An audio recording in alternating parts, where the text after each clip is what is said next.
it's a war crime.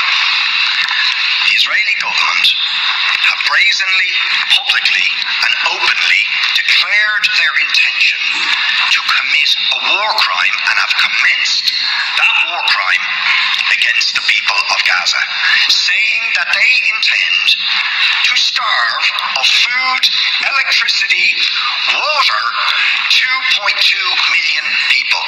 That is a war crime under the Fourth Geneva Convention.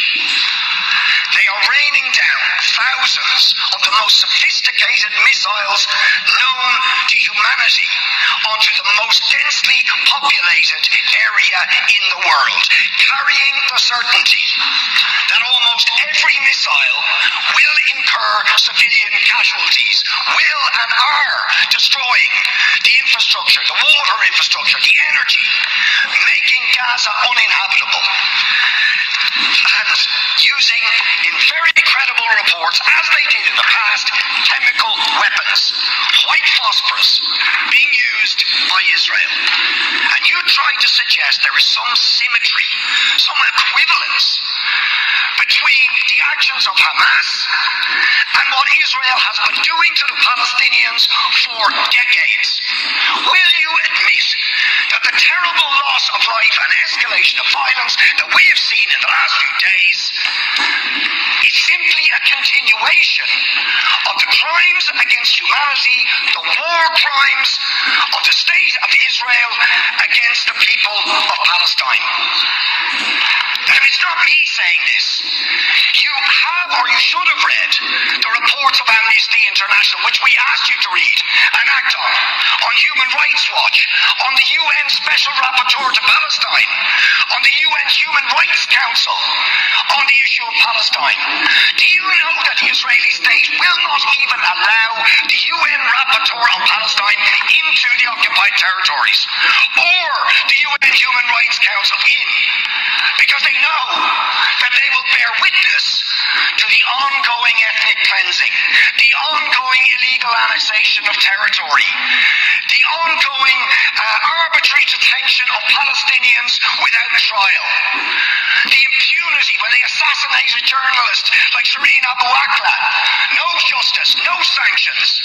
What do we actually get? The head of the most powerful state in the world, while Israel is threatening to commit war crimes against Israel, says we are going to give them more weapons and arms. We support them absolutely.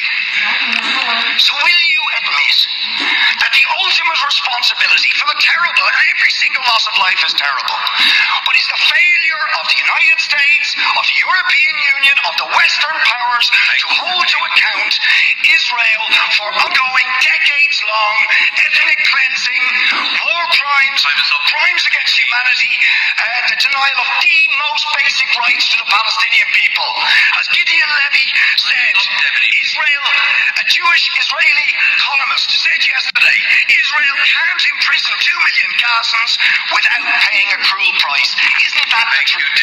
I want to see an end to all killing, all violence, all death, and the release of all prisoners and hostages. But, you see, the problem here is that I do not believe that an apartheid regime has the right to exist anywhere.